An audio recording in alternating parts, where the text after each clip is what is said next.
Advisory Committee. I think today we're at our 5th meeting. We have 3 presentations today, starting with the school system presentation. We're very happy to have Dr. Maturano and his team join us today.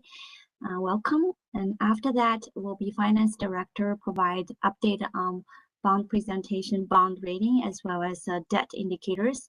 After that, I will present fiscal outlook preliminary version at this point.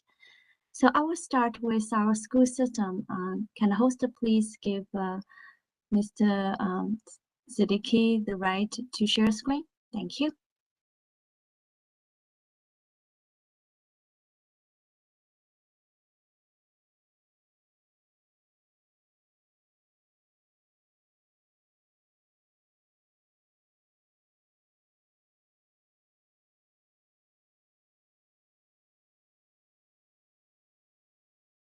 Now go ahead. Thank you. All right, can you see? Yes, it's up. Screen? Yeah. And you're all seeing the PowerPoint slide as a slideshow, not as a Yeah, it's a document? slideshow now. Okay, great. Go ahead. All right, well, Dr. Maturano, it's floor is yours. Okay, good morning, everybody, and thank you for allowing us to present to the Spending and Affordability Committee this morning. And thank you for allowing me to speak at the beginning of the meeting, as I need to be in Annapolis at 8:30 to present some legislation there as well. So good morning again.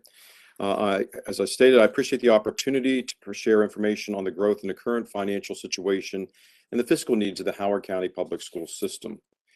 The COVID-19 pandemic, as everyone knows, has dominated all aspects of our school operations, instructions, and services for nearly 2 full years now, causing tremendous strain and disruption for students, staff, and families. I am proud of and grateful for our staff who have shown remarkable resilience during adapting to the challenging and evolving circumstances to ensure our students continue to receive in-person learning and supports this year. Despite countless challenges, we have made advances and successes across a number of areas that we can all take pride in. We are on track to fully eliminate, let me say fully eliminate, the historical deficit in our health fund during the current budget year. The unmodified opinion in the most recent audit underscores our steadfast focus on and strategic approach to improving the financial management of our system and eliminating the deficit. And we have been discussing this during my entire tenure, and I'm extremely proud of the work that has occurred to eliminate this deficit. We have implemented important new student supports, including the easy-to-use Stop Bullying online reporting tool, enhanced supports for our LGBTQIA+ students and staff, and a new equity policy that we are most proud of. We've expanded early identification and interventions for dyslexia and other reading difficulties through universal screenings and professional development. And we've reopened schools for fully in-person instruction while also providing all virtual options through our K-6 Digital Education Center. We've collaborated with the Howard County Health Department and other local partners to make vaccinations available to our staff and students. And I am proud that our purposeful budget management, including strong oversight of expenditures and its strategic use of grant funding, has enabled our system to adapt to meet the dynamic challenges of the pandemic while continuing to improve instructional services and supports in multiple areas. Now, let me say that my fiscal year 2023 budget proposal reflects significant changes from recent budget years. This is the first budget to be built around what will be needed to meet the requirements of the Blueprint for Maryland Future, which is based on Kerwin legislation. And we need to look at this differently. This is the law, and the FY 2023 budget will set the framework for funding needed to meet the requirements of the Blueprint, which begin to go in effect this year and will be rolled out over the next 10 years. It has an incredible amount of financial expectations as we provide additional innovation for our school system around this piece of legislation. In addition to the Blueprint, other major components of this budget include funding to maintain and sustain existing services at levels that have been permanently reshaped by the stressors of the pandemic, including student health and well-being, instructional support, special education, technology, transportation, and healthy building environments. Other obligations include the expenses to open new High School 13, as well as negotiated salary increases and benefits for our hardworking staff. And I highlight the new High School 13, as you know that is underway, and many of you have not been able to see that because it's tucked away off of Mission Road. but we have to do our planning ahead of time for the opening that is to come soon. I will go over these components in more detail as the presentation goes. The FY23 budget planning has been complicated by the need to make projections based on several variables that are yet unknown. And I need the committee to fully understand that these include the actual enrollment levels. While these enrollment levels this year is up from last year's decline, we currently remain below the FY21 enrollment. And projections for next year remain unclear at this given point, given the ongoing uncertainty surrounding the pandemic. It is not fully stabilized yet based upon the decreases of which we've experienced. Other factors of uncertainty include the continued availability and amount of federal relief funding and current staffing shortages that persist or increase in terms of the next fiscal year. And the operations have shifted tremendously based upon the shortage of staff and how we have managed the dollars that we're getting from the federal government. But let me remind the committee that those are one-time dollars, and we have spent those judiciously so that we do not set up any form of funding cliff down the road. Potential student transportation costs have increased, may result in higher fuel costs, bus driver shortages, that is palpable. Today we have 85 bus drivers in terms of shortages there, but yet our buses continue to run based upon the need to do things differently, such as double runs, etc. But today I have 85 vacancies as far as our bus drivers shortages. The pandemic could bring also additional unforeseen impacts on our budget, even beyond what we have experienced. And we're watching our data points daily regarding all aspects that have implications for our budget. And finally, many of the aspects of the blueprint requirements, and I do want you to make a big note of the blueprint. That is going to dominate our discussions, that many of the aspects of the blueprint requirement associated funding implications are still to be determined. Even today, as I go to Annapolis, there is indication that there may be shifts as far as the timeline regarding the rollout of the blueprint. And it is my responsibility to keep our board informed, as well as any implications that they may have on our budget. The current deadline for local school districts to submit implementation plans to MSDE is June 15th, 2022. But as I've just stated, it is a fluid and dynamic process that we all need to keep up with in terms of the rollout of this. It is important to note that this plan will be driven by the final adoption of the FY 2023 budget. And if there is not sufficient funding to implement the mandates required by the blueprint, we will articulate this through the implementation plan submitted to the state. And another new set of terms that I want to introduce is what is called the AIB, the Accountability and Implementation Board.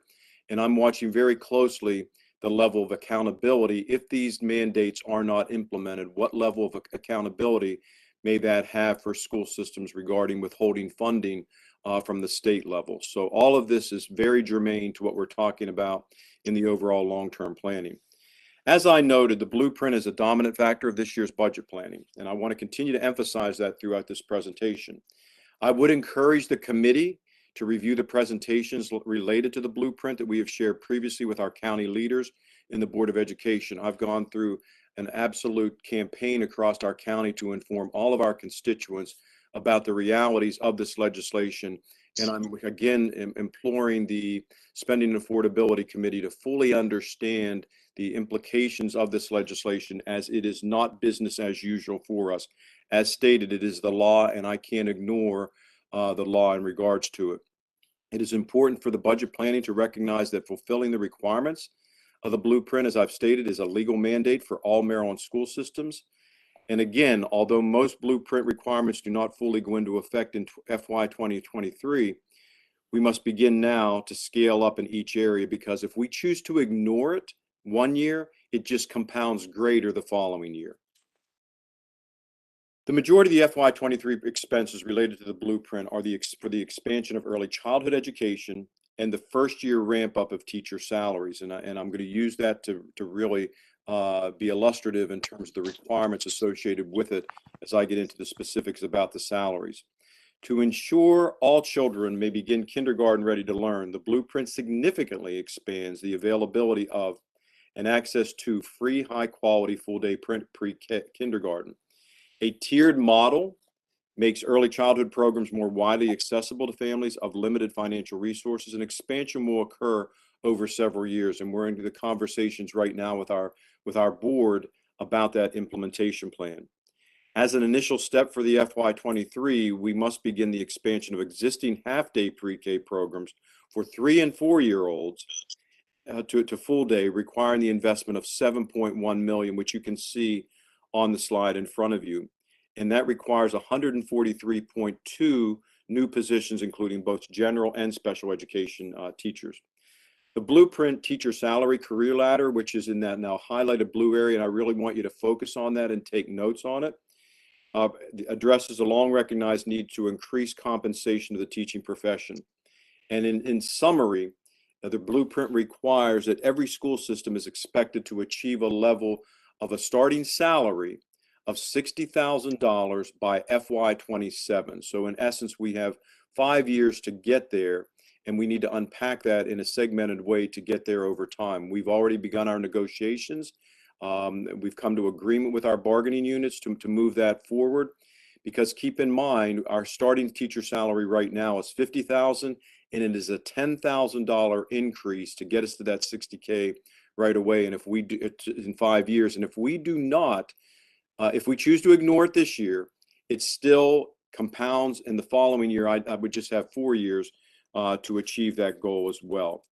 The budget also includes 4.7 for preparing students for college and career readiness, with 40 new positions, including 25 math teachers and 10 reading specialists and 3 resource counselors and 2 cybersecurity teachers, and cost to expand the dual enrollment programs. And again, yesterday we spent detailed time with our board parsing out all of this information and explaining in detail the requirements of that.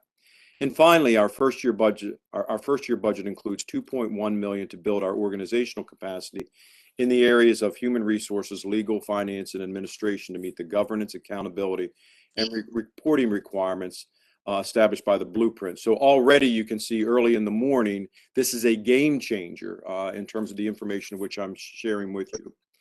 The next chart shows that our preliminary estimates of the total cost that will be required through the FY30. The blue bars represent the cost estimates to implement the various initiatives of the Blueprint, with the green section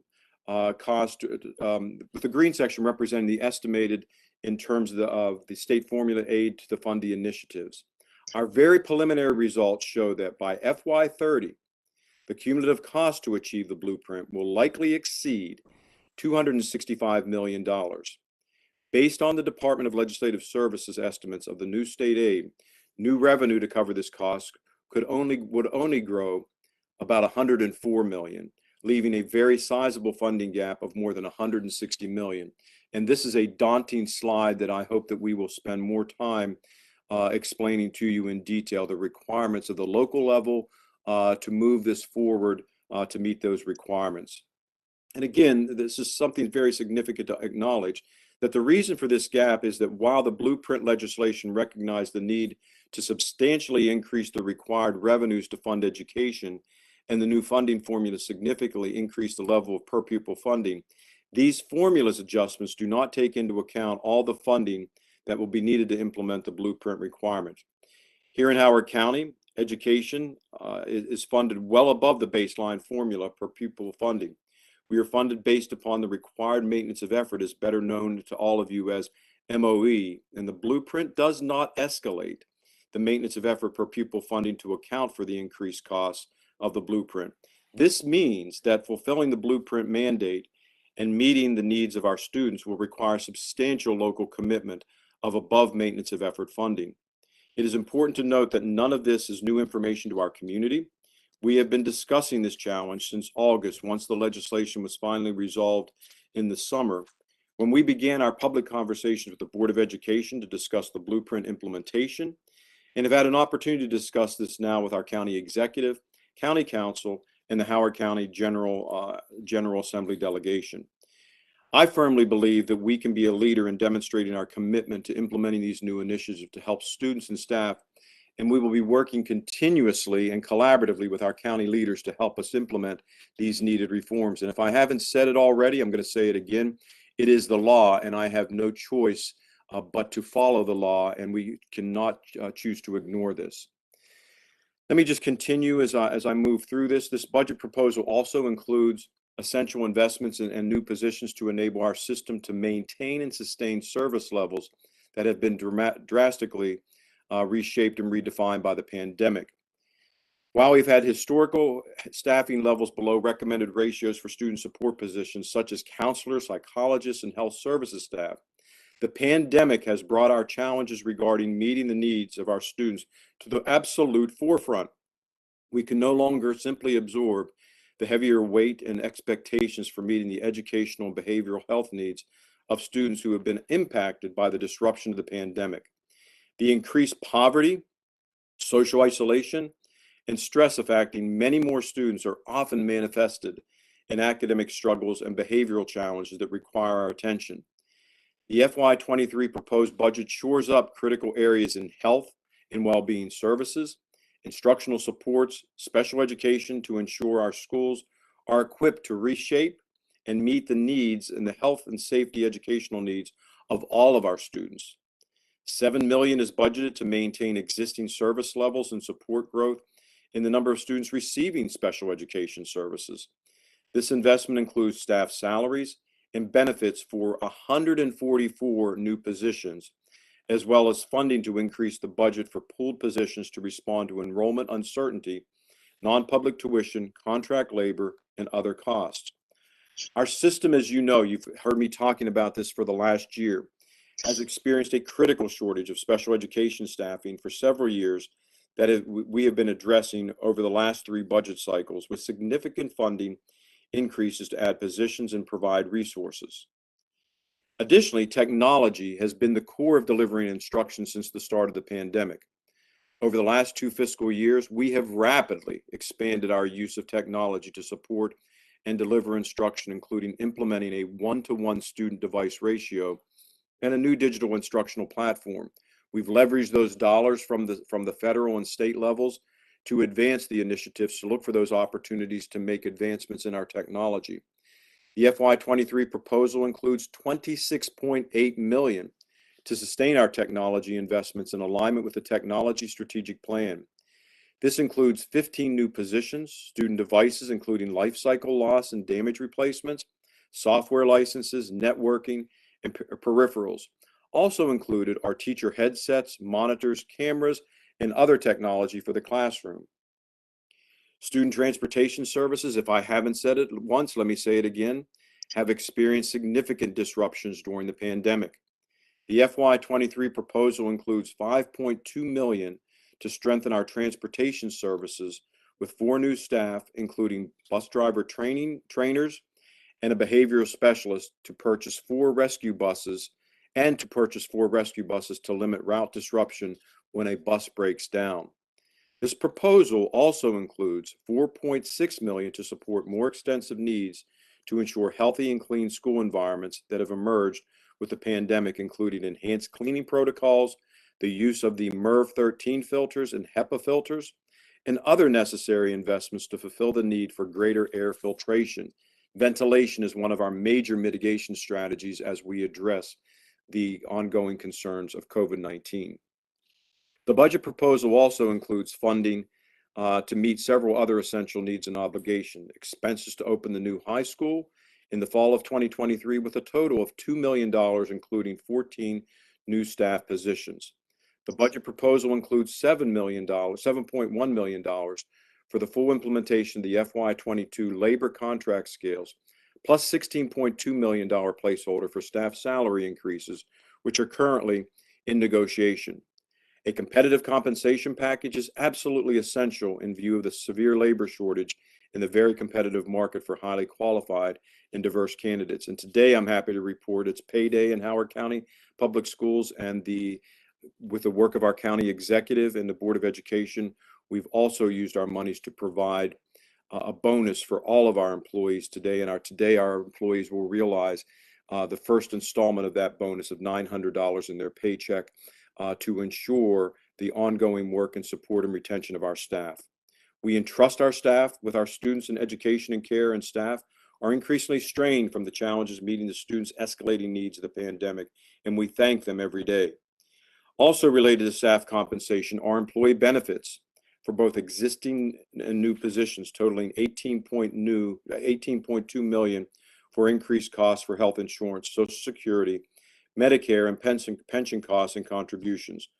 We are fully funding the health fund based upon actuarial estimates for the 5th consecutive year. And if I haven't said, we are now fully moving forward from the challenges associated with the healthcare deficit.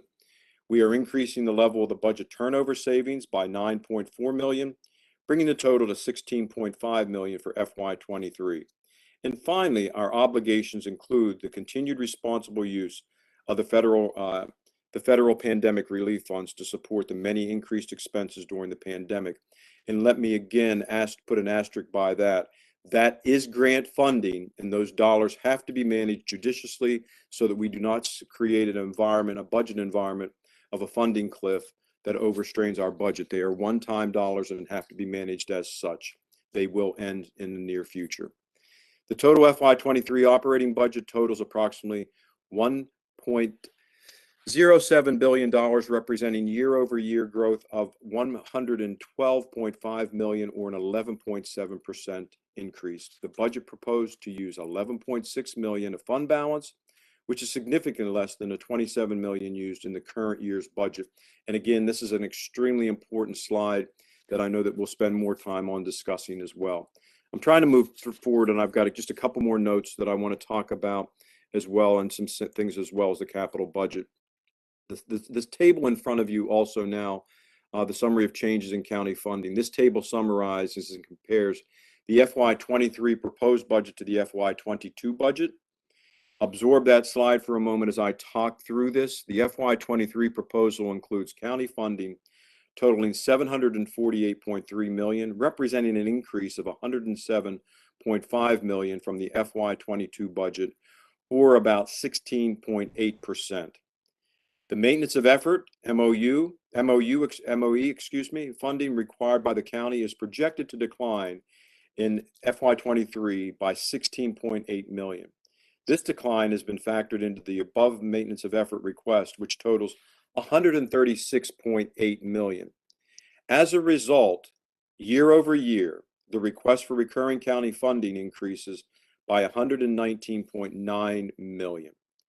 We are hopeful that the state will implement similar hold harmless legislation as they implemented last year, as well as consider increasing state funding. Any increase in state aid beyond our current projections will help us reduce the total funding needed from our county. So I'm now going to quickly just provide some comments on our capital budget, but that gives you an overview of the operating in a very Cliff Note version. There is so much detail to that which requires an incredible amount of work from our Board of Education. Next, let me just say briefly about the capital budget, that the Board of Education's proposed FY 2023 capital budget totals 99.5 million. This is an increase from the approved FY 2022 capital budget of 9.065 million. The FY 2024 through 2028 capital improvement program totals $472.4 million. The FY 2023 through 2032 long-range master plan totals 1.071 billion. Yes, I did say billion. The projects included within each of these budgets range from individual capital projects like the new High School 13 and Hammond High School to the ongoing projects for roofing technology and barrier-free projects to address accessibility considerations. The two primary funding sources for the Howard County Public School System capital budget are the state and county. Not all projects or line items included in the capital budget are eligible for state participation. Those that are not fully funded by the county, projects that are eligible for state participation follow the state and local cost share percentages for eligible items of 56% state and 44% local. That's an important piece of data to understand the percentages. In addition to the state participation primarily provided through the General Education Fund and the Enrollment Growth and Relocatable Classroom funding, and the Built to Learn Act legislation was passed to provide additional state funding for capital projects.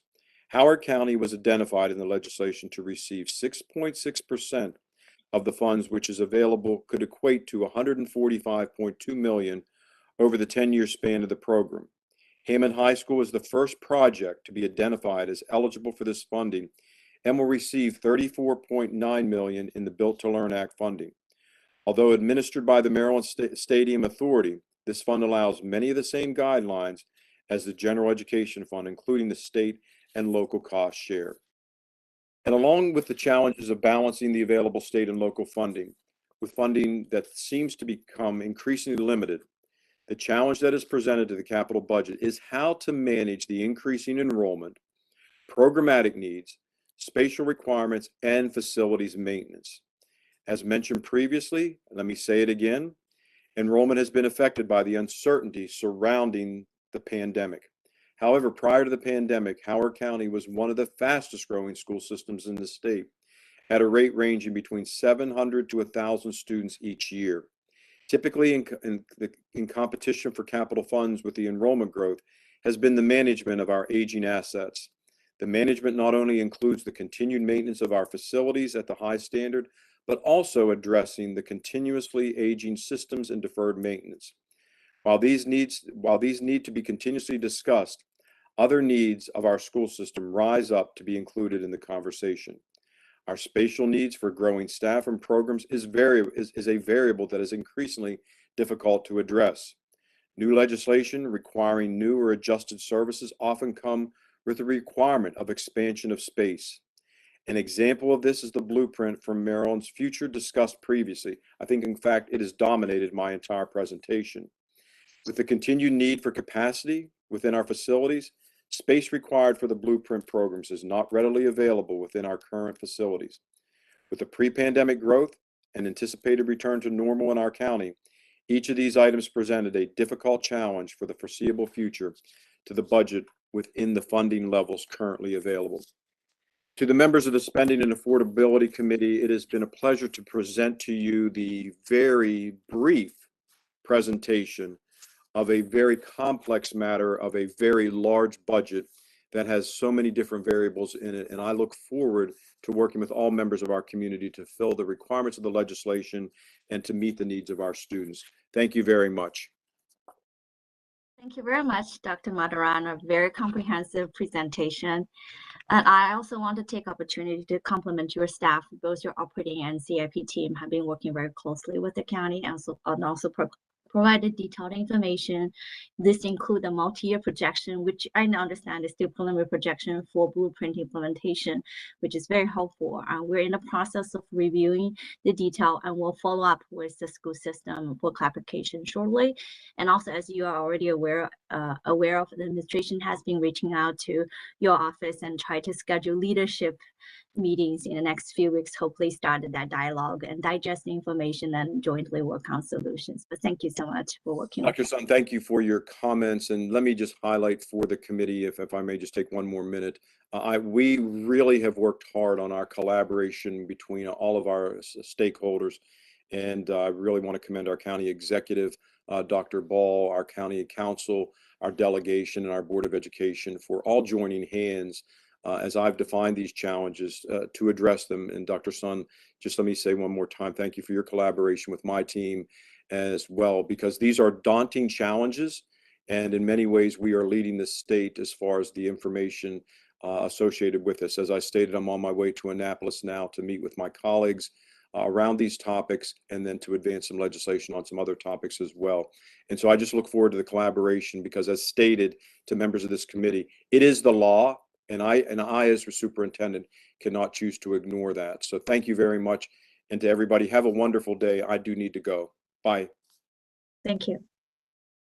So I want to open the ground to the committee. And I know Dr. Maturana has to go, but his staff are here and they are all subject matter experts there for both operating and CIP budget. So if anybody has questions, please just unmute yourself and go ahead.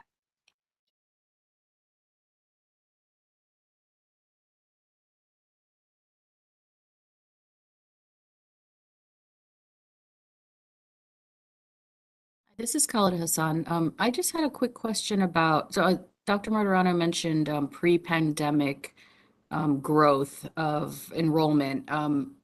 How was that affected by the pandemic? You know, personally, I'm sure everybody knows a couple of parents that may have pulled their kids out into private school and haven't returned them.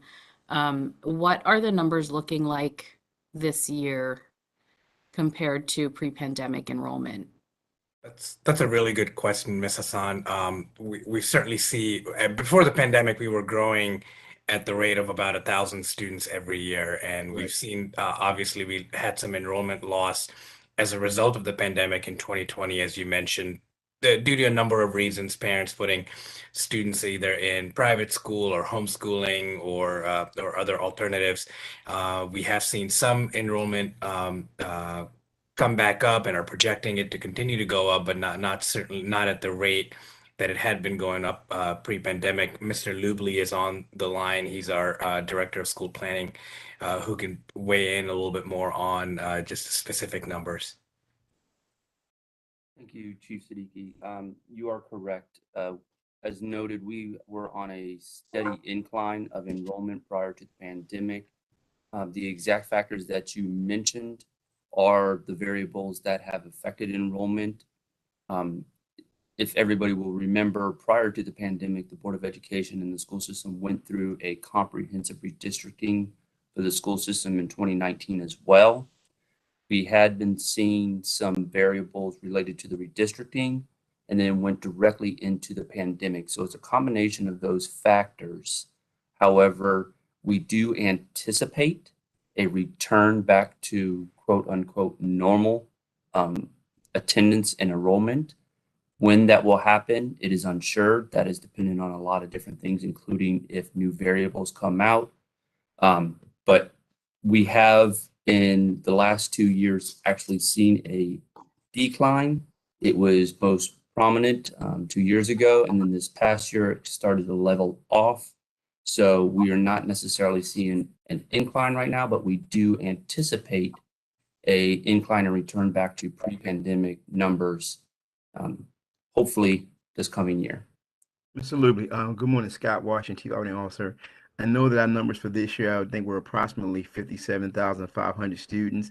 I think one of the other factors we had to the fact that Mr. Lubley was also due to the pandemic. A lot of the issues were at the elementary school level, if I'm correct, particularly with our kindergarten kids, with the parents not allowing in many cases them to register and kind of holding them back for that year or so based off of the pandemic. Is that also correct, sir? Yes, sir. We have seen the largest impact at the elementary school, and we do see that it is primarily from what you're saying is delayed enrollment within the schools. While it's not only at the elementary school, that is where we've seen the largest impact, and it's not necessarily consistent across every single school as well. And just in relations to the operating budget, since that often comes up, there are no positions really related to an increase in the number of students coming into our building in this budget. Similar to last year, we added some capacity last year in our budget to adjust for fluctuations. But in this particular budget, we were very conscious of that and recognizing that there are so many cost drivers related to the blueprint and other items that and the fact that our enrollment is not going up significantly compared to what it was 2 years ago. There are no positions related directly towards an increase in the number of students. And if I may add one additional item to this, it's a cautionary variable. As noted, we were on a steady incline for many years, for decades, until the pandemic hit. So I would like to just add the caution that looking at the current enrollment based off of the external variables and making long-term decisions based on that could set the school system and county up for issues in the future, which is why we are predicting a return back to our historic average of increase. So I just wanted to make that as a variable as well in the conversation. Thank you. Thank you, This Dan. is Steve. Point out two questions for you. One on what you just said regarding the increase. That increase is a percentage increase, so over where enrollment is today, getting back to percentage increases over that, or are you saying you'll get back in the next year to previous enrollment and then grow from there? That's the first question. The second question is the budget number presented related to the blueprint. of those dollars that are in this year's draft budget, how much of it is required by law in this fiscal year versus preparation for a higher increase in the next fiscal year? Thank you for the question. I'll address the first one and then allow Mr. Conforti or Chief Siddiqui to address the secondary. So the increase that we're currently looking at is we are basing our projections on a percentage increase. While it is a variable and we are anticipating a return back to our normal, it is unclear if it is, as you point out, back to the actual enrollment numbers or back to the historic data of the incline. So as of right now, our Office of School Planning this is pretty consistent within the school projections across the nation, is that they're looking for a percentage of re-enrollment instead of just jumping back up to the exact number we were before. So to answer your first question, we're basing it off on a percentage of return at the moment.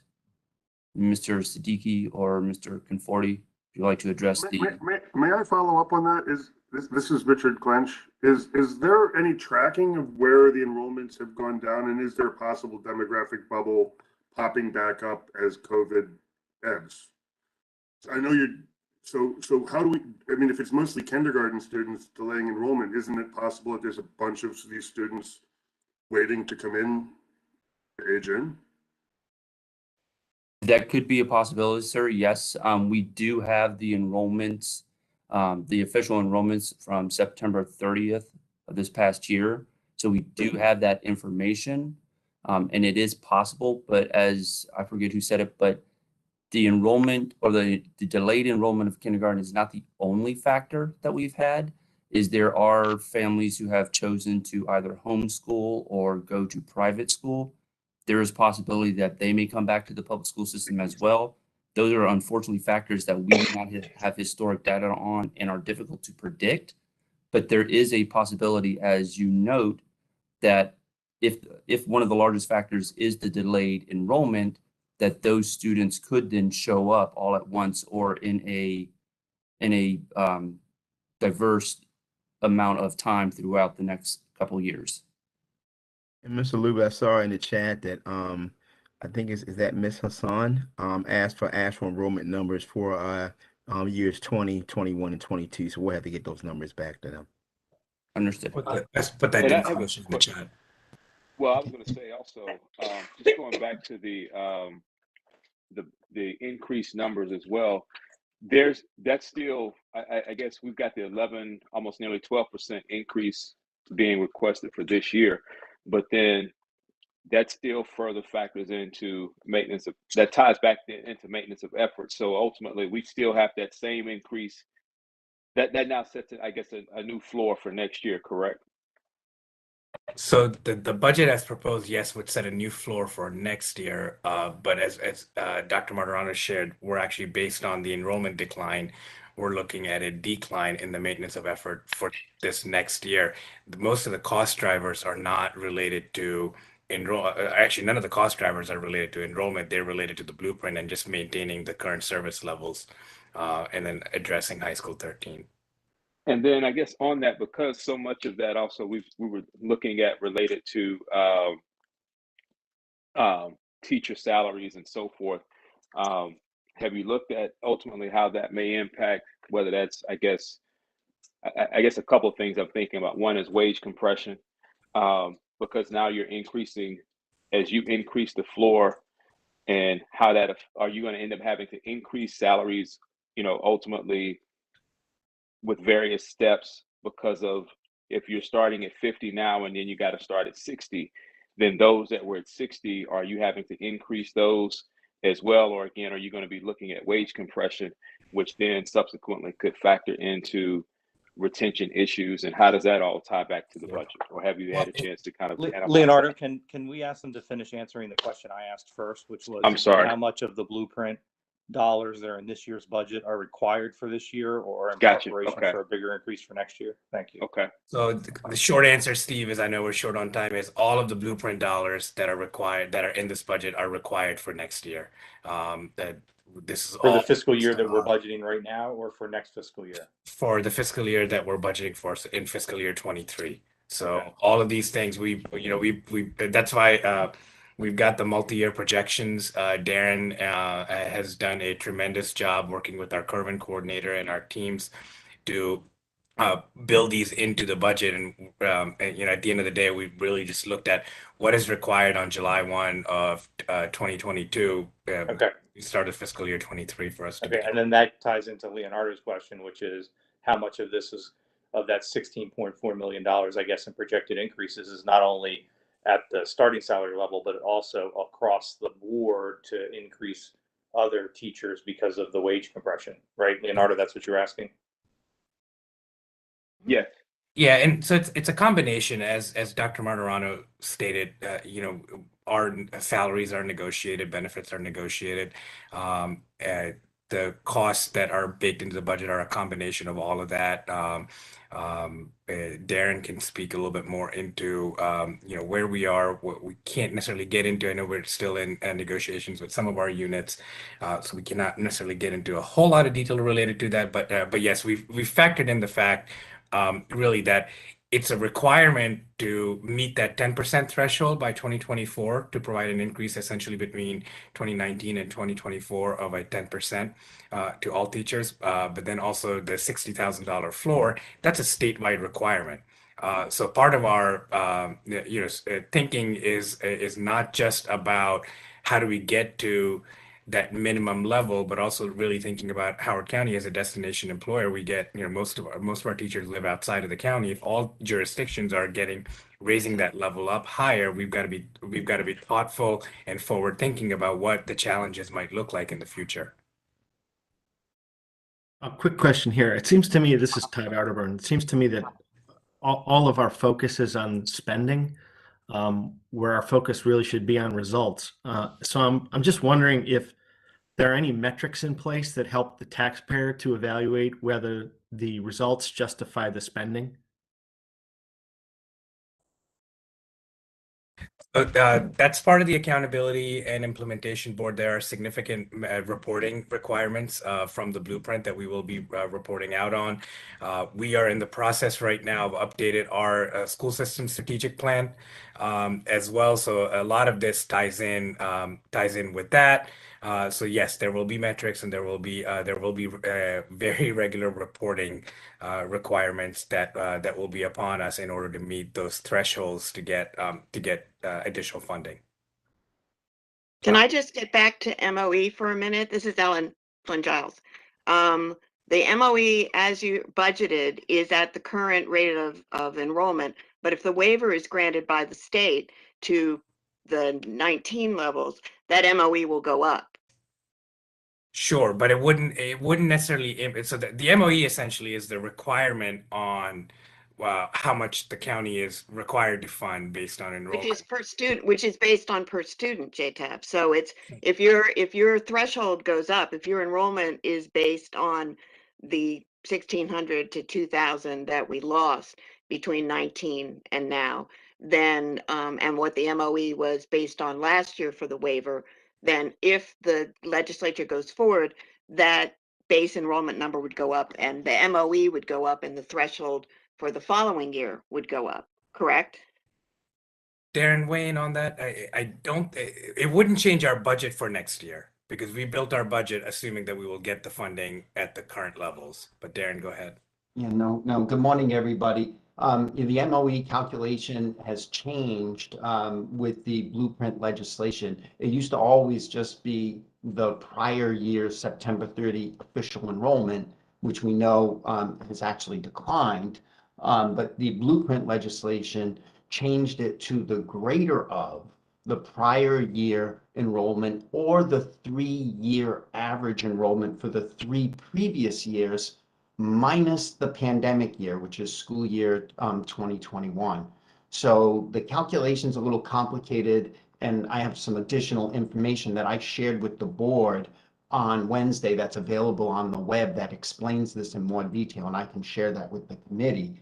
But essentially, if the legislature took similar whole harmless legislative action for fiscal year 23 like they did last year, it would just prevent the required MOE from declining, the same thing that it did in fiscal year 22.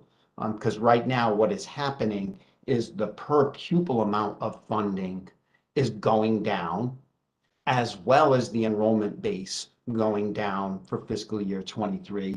And that's what's driving the $16.8 million decline that Dr. Moderano referenced. I want to add a little bit to, I think the early question of Steve pointed about what's mandated by Blueprint for fiscal year 23. I know like other folks already speak to that, but just to clarify, and Darren, you can correct or add to that where needed there.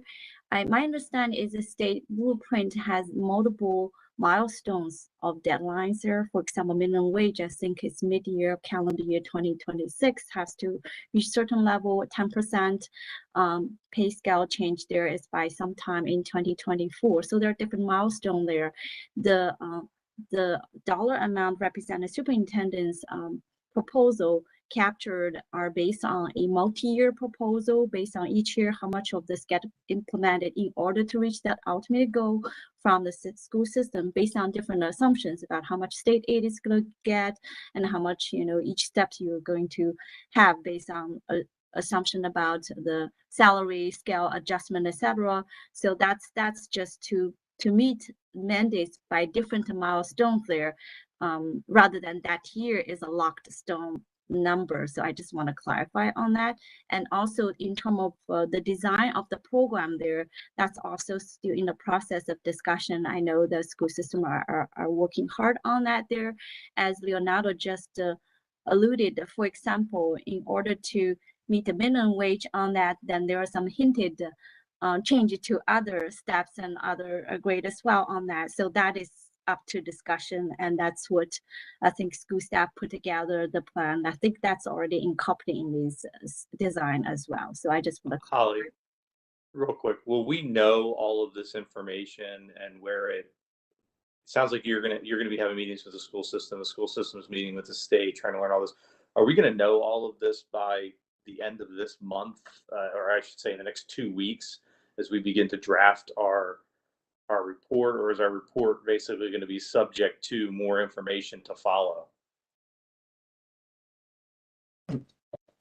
I'll follow up with the school system with questions on that, and then I guess our folks and our colleagues in the school system will know whether they will be able to provide the clarifications in time. It sounds like they're not going to know until June 100% whether or not what's going to have to happen. Is that correct? Steve, we're hoping to know by hopefully the first week of April. So the General Assembly session will wrap up right around then, and so we're monitoring that. That's why this isn't just a county and school system issue. This is a state, county, school system issue. That's why we're meeting with members of the delegation. We've reached out to ask for meetings to be able to sort of work through our budget and discuss the challenges.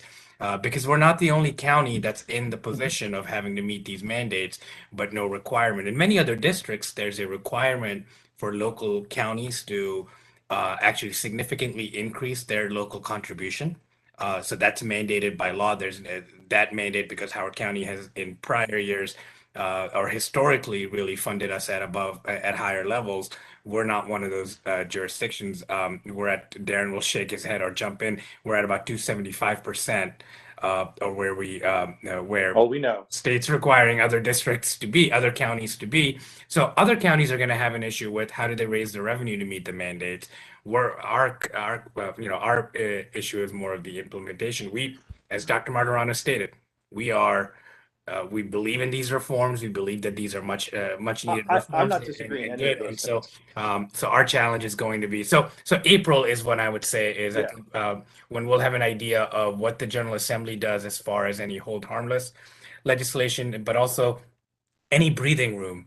And those are words. The breathing room words are ones that the state superintendent used this week as the AIB and the state board meet to discuss what kind of breathing room they could provide us. And then my understanding is that they expect to have some recommendations to the governor and the General Assembly by the end of February.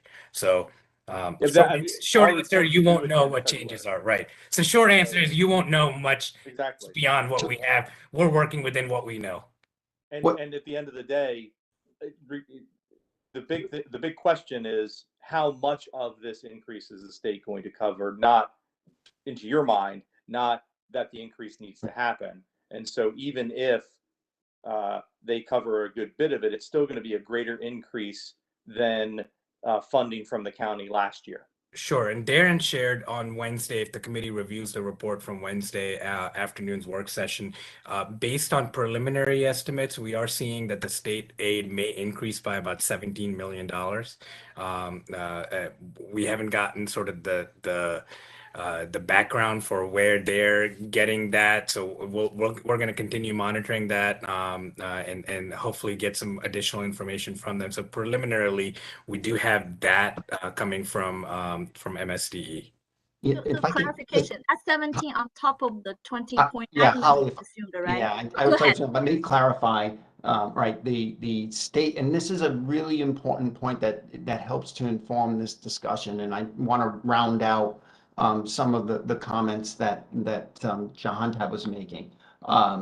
First, with respect to the state revenue, we have received those preliminary estimates, and we had estimated that state revenues would go up by $20.8 million.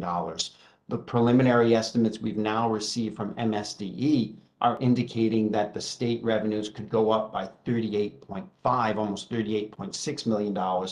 That is nearly a 13.7% increase. But here's what's very important, and this goes to the nature of the blueprint discussion. That 13.7% increase is being driven by the state formula aid changes for implementation of the blueprint. And if you'll notice, we just talked about the required MOE, the very same per pupil basis, right, that's funded at the local level is by state law going down.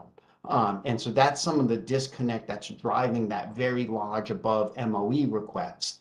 However, seeing that we're going to get an increase in the state revenues, we know that that'll help to offset and adjust the amount of the above MOE request. And I want to go to a point that Mr. Poignant was making. Information is the crucial currency to help us navigate such a seminal change in public education in Maryland. And we realize that this is evolving.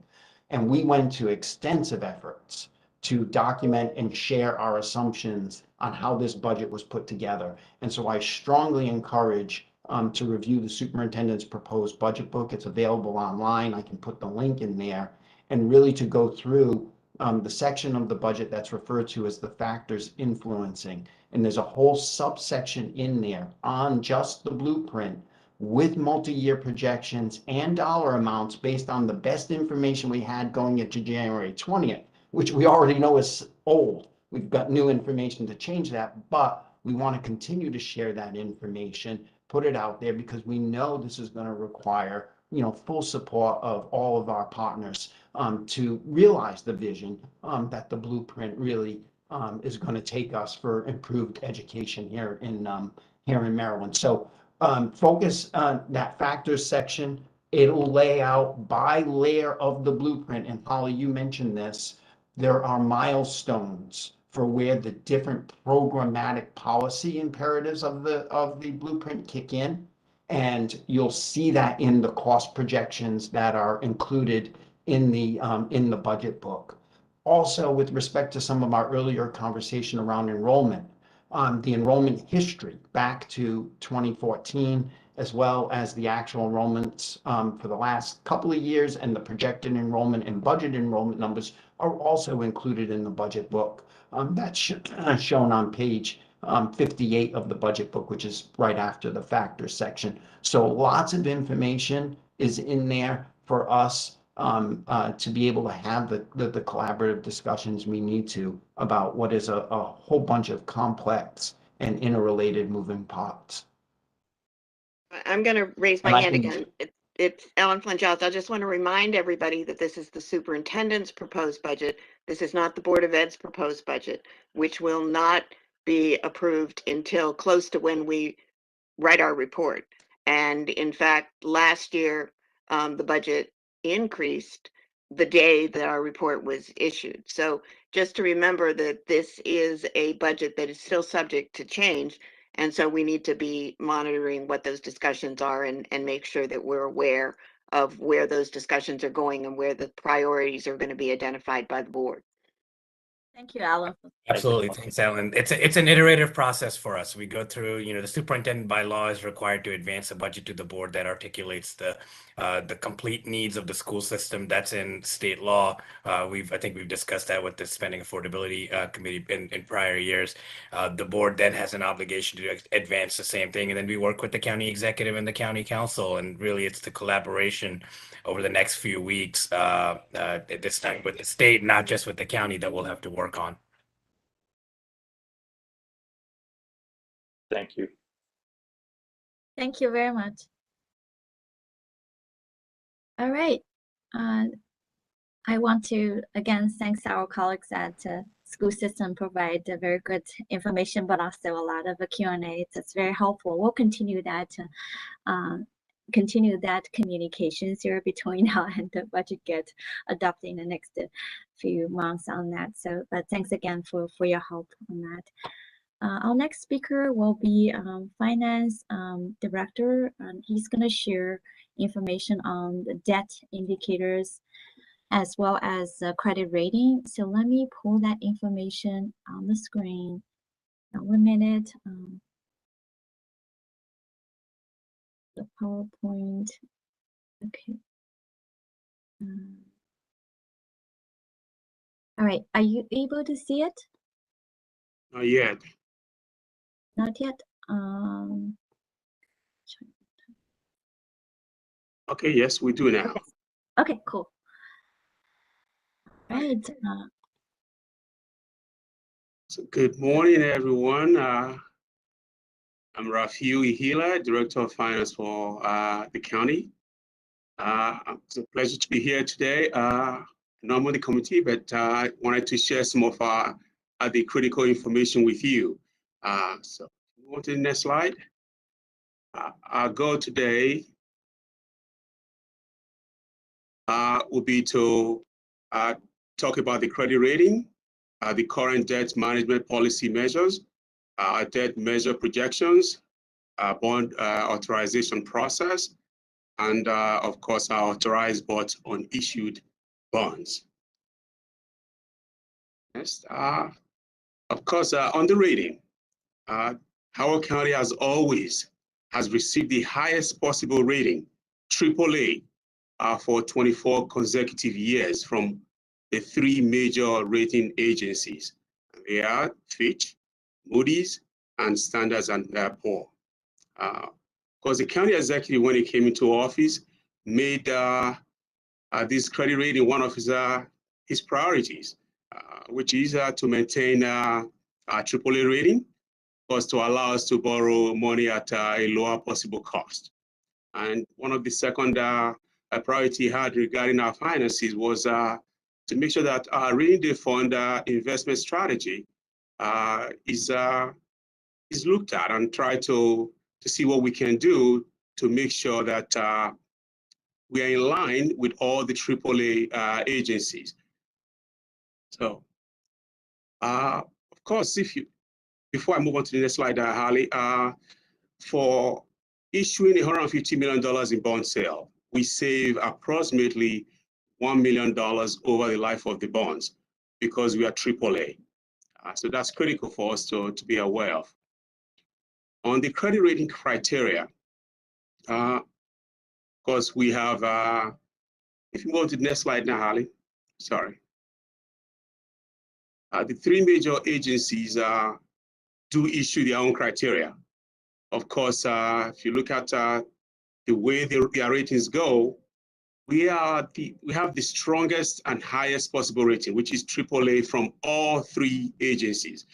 Quite a couple. Of course, if you are below triple Bs, your bonds are rated as junk bonds and not marketable bonds, which means you pay a huge higher rate than the more sought after bonds.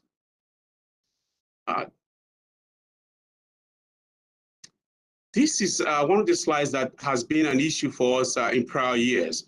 While we've been a AAA for the past years, we've not actually met the criteria for AAA in terms of our fund balance. Last year, we're happy that for S&P, we crossed that threshold of 50% or greater for fund balance. Of course, our fund balance has always been lower than that 15%. Moody's is 30% or higher. And this year, we reached that threshold. And I'll talk about it in the next slide, what we've done.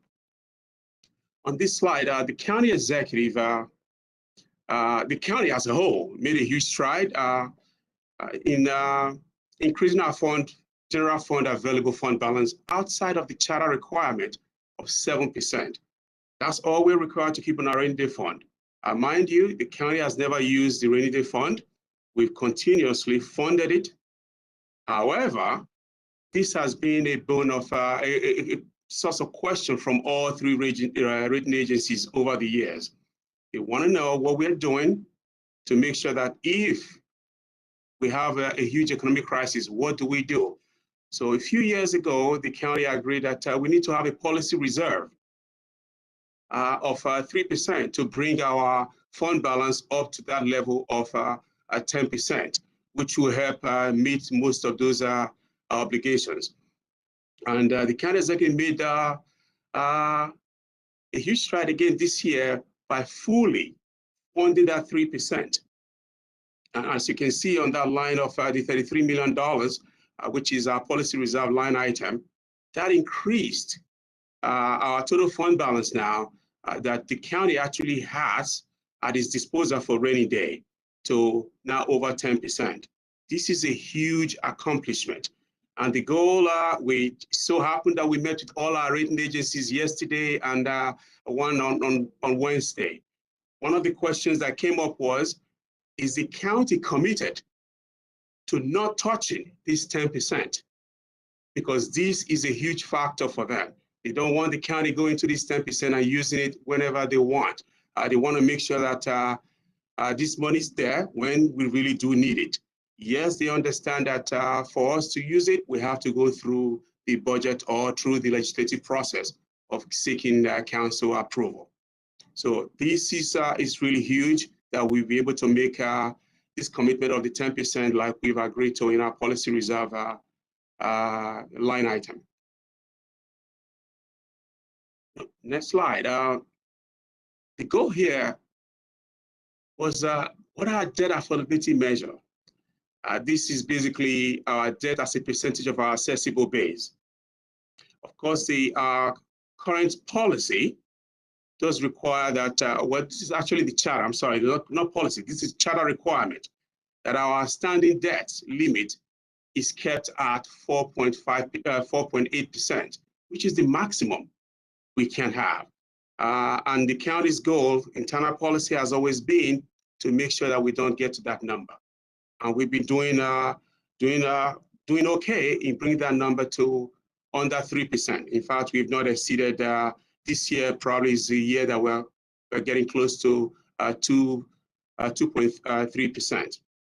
This is high, but our goal is that it's still less than half of what the charter requirement is. And our goal is to make sure that this number is way below 2.5. And of course, this is where the spending affordability comes into play. Based on the recommendation that the spending affordability has been making to the county executive, which has been implemented in most of the budget processes, you can see this number is now trending, is going to be trending downwards in future. Our fear has been that this number keeps growing because of all the capital projects that the county has trying to accomplish. And if you look at these numbers now, it does include for 2022, it does include the WIFIA loan, $75 million WIFIA loan.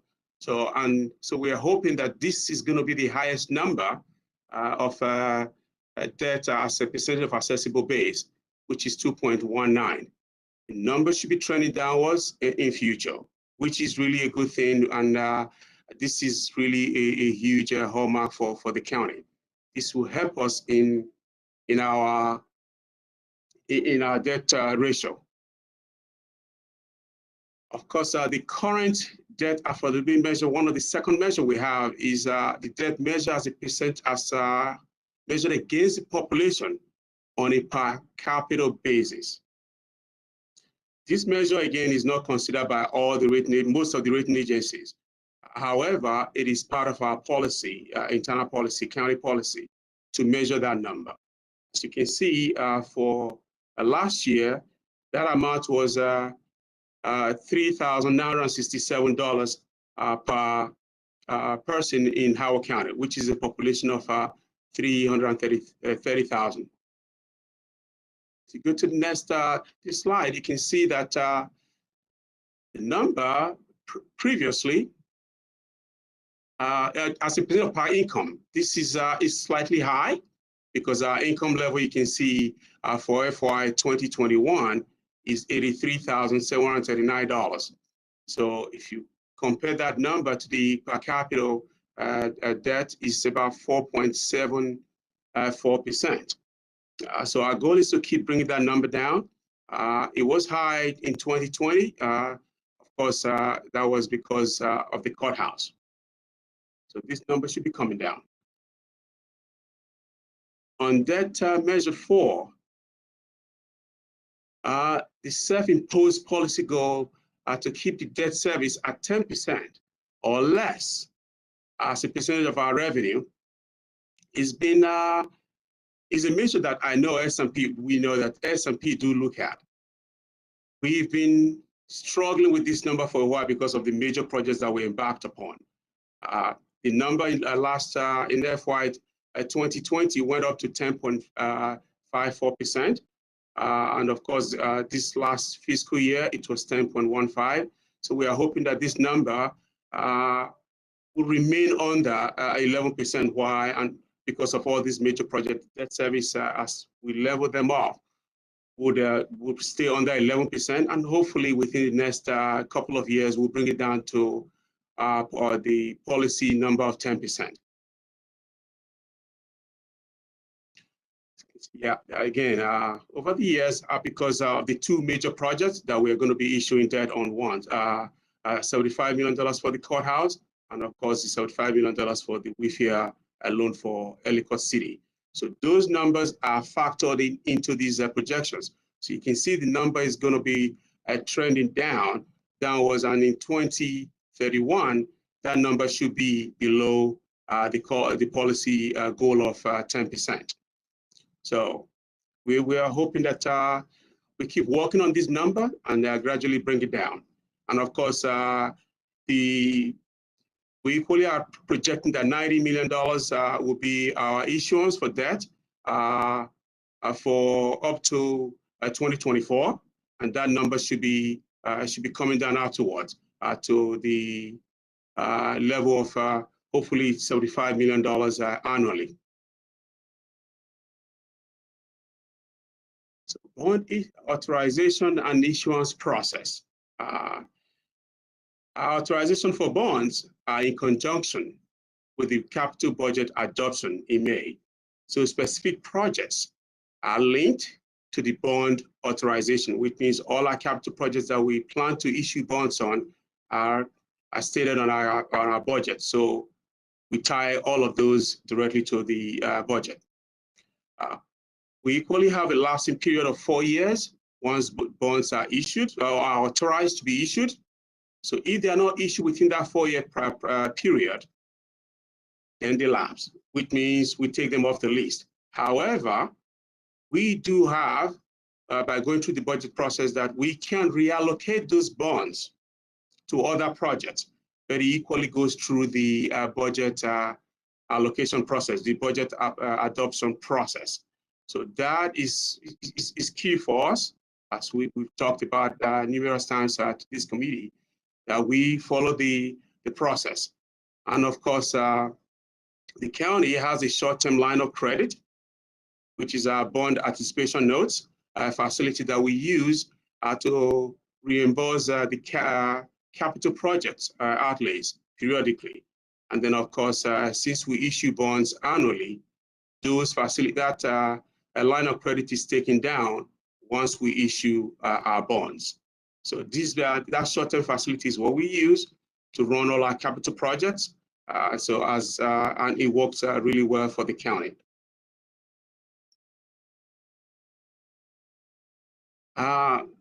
Authorized but unissued.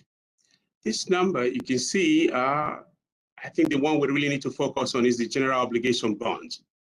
As you've noticed here, the number went up in FY21 and kind of stable, slightly down in 2022 to over $308 million.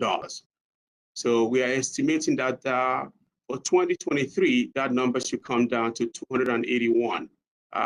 Again, just to reiterate, we factored in the loan, the bond we issued for the courthouse, the P3 courthouse, and the WIFIA loan of $75 million for Ellicott City Safe and Sound. Issued to unauthorized bond comparison, you can see we've total authorized that is still outstanding is 106, and we've issued 97 out of that, which is about 95% of percentage of issued of authorized bonds issued. So we're hoping that, as you know, for these numbers, when we authorize bonds in a particular year, we do not issue the bonds immediately because our capital projects take a process of 1 to 4 years to complete. So we issue the bonds incrementally. So you're going to see some years like you've seen, especially in FY 2017, we issued $134 million in bonds, but the authorized was only 93. So there's not a 1-to-1 ratio because when bonds are issued, are authorized, they are not necessarily issued the same year. We wait for the capital projects to move forward, and then the capital outlay is realized before we issue the bonds. That's kind of a short overview of our debt. And of course, you can reach out to myself, Angie Price, my deputy director, and John Vu, Bureau Chief for Cash and Debt. And we are ready to take any questions. Thank you very much, Matthew. Go ahead. I'm sorry, Holly. I have a quick question. That I saw in the in your debt service projections, you're using an anticipated issuance rate of 4.5%. What rate did you issue bonds this year, and when was the last year you issued anything at that 4.5% level? It's been a while, but we've always used the 4.5% because it makes our projection more conservative. Last year, our bonds were about around 2%, but this year the interest rate is currently creeping up. So we are going to be going to market on March 1st. So we don't know what that rate is, and we do know that our neighboring counties now are getting over 2% in rates. So we can't tell. We don't know what the market is going to be a month from now when we go to market. But it's marginal. It's marginally over 2%. So my question then is, if you do these projections with a real world number as opposed to an Armageddon number of 4.5%, which may be achieved given the fiscal environment right now, what do those projections look like at, say, 2.5% or 3%? But 4.5% seems like an extremely high number. It is high, but we know when we go to market, our goal is we don't want to use a projection of, say, 2.5%, and we go to market, and then we now get 3%. No, I'm just saying. I'm saying for the purposes of the committee's knowledge, rather than assume a 4.5% rate, which you probably haven't paid for 20 years. What if we use a real rate in the real market right now? What happens to those projections? The numbers will come down slightly, obviously, but the real risk there is if we use any number that is way the current market, there is volatility in the market, and that throws everything up. Because I remember about I would say 6-7 years ago, it was about over 3%, I think close to 3.5%. So since then, of course, we know we've had recession, so the numbers has not gone up yet. But we can't pinpoint when that number goes up. So, but we know 4.5 is high, but that if the market gets there, then we have a problem. So our goal is to be conservative. Those bonds that were issued at 3.5% 7 years ago, have they been refinanced down to 2 or 2.25%? Yes, we did. We refunded the bonds. So we try to refund bonds annually. We equally have a threshold. If we are going to refund bonds, we want to realize savings of 3% or higher. So if we are trying to refund bonds and they are less than 3%, then it's not worth it. So we do not. But we've last year we did some refunding because our realized gain savings was over 3%. Yes, we do. And in the bonds that you refunded, did you re-amortize them too, or did you just amortize them over the remaining life? Over the remaining life. That's been our policy. We don't change. We don't increase the duration. We just keep them within that life. Yes. Thank you.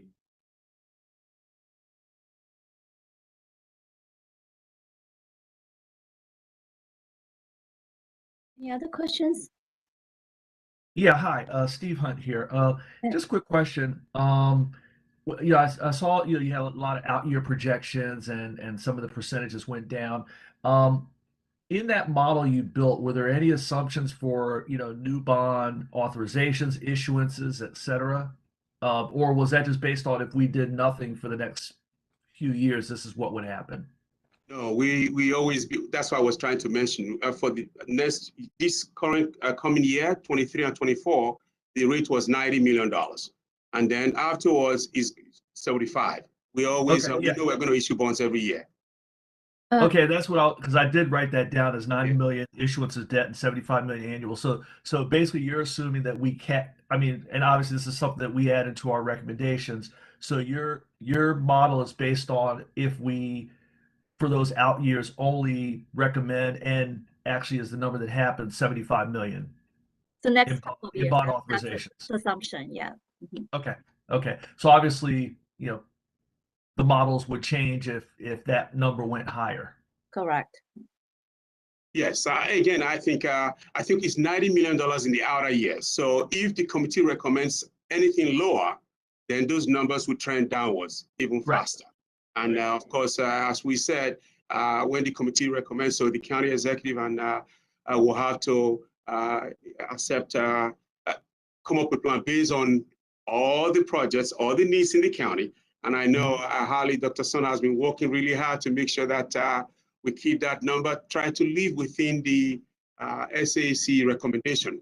And that has been a huge plus because, as we say, we can issue debt for all projects we have. If we do, we won't be able to afford it. Right. So real quick, and I don't want to go down this particular road if I misunderstood something, but it was my understanding that a previously approved bond, and Holly, we've talked about this for years, and I know you and the team have done a great job in trying to clean up approved and unfunded and unissued bonds, was that it was only approved for a project, and the county council could reapprove those dollars for a project. But Rafiu, what you just said was that you could reallocate those dollars for only the council. New project for previously approved bonds for an old project. Yes, but that still goes through the council. That's I understand. I understand 100% that it goes to council. But what I'm hearing is that let's just can we pull that slide up real quick, Holly? The slide of the previously approved funding. So not that one, the one that shows the total authorized. So there's, as of the end of this fiscal year, there's where's the number? 308 million in authorized but unissued general obligation bonds. those are allocated towards specific projects as we sit here today. Yes. If one of those projects goes away, do the dollars go away, or we can take those dollars and allocate to a new project? The dollars go away. They do go away. You only can, the council can only authorize the extension of the dollars for the previously approved project. Yes. Okay. There are some That's all I other wanted to circumstances. Okay, thank you. Okay. Because if we're going to sit here and say you can reallocate it for anything, then No. we got to wipe out all of those old bonds No. and say, Can I add something real quick in there? So it's not, the council doesn't have the authority to do that. They have the authority to approve that, but it's the county executive that has to bring it down to the county council. okay, but the county executive can't do it without the council's approval, correct, Craig? Correct. Okay, then that's my understanding. Okay. I just That's want to why make we sure. say the council. You used the word reallocation, and I heard reallocation, and I went, "Wait a minute." No. We're Yes. good. Okay. Yeah, Steve, I heard the same thing because he was talking, because I heard, you probably heard the same 4-year number that I heard. And Yeah. I was thinking, well, you know, what of these bonds that are sitting out there are closer to that 4-year thing? So thank you, Steve. I was going the same way. All right, good. Thank you. Another real quick question. So you showed the fund balance slide, but there's a lot of fund balance that is sitting in there that wasn't shown in your slide. Are you anticipating using that in the capital, the CIP this year, or and we could keep the debt authorization down also? You mean this slide? Oh, I got to turn it around. My big one is So one thing that just for this to clarify again, I think Rafi and Andy feel free to jump in, that the total fund balance here with general fund is really high. But if you look at that non-spendable, restricted, assigned, those ones are set aside, and a lot of them actually locked for a different usage, and some actually are already obligated there. In FY22 budget, for example, it's already kind of essentially spent it there in that manner.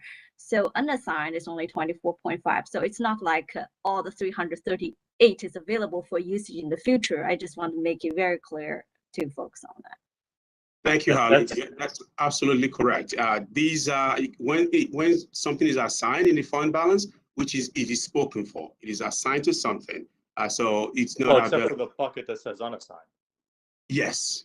Right. Well, I do disagree with that. The $218 million that we're seeing there is not from FY22. A lot of it is assigned for FY23, or it's really, it's a wish list of what they would like to put in the FY23 budget. So if you look at the detail on that assigned, I think you're talking about like 30 million or 20 million for road resurfacing, but are we going to see that in the FY23 proposed budget?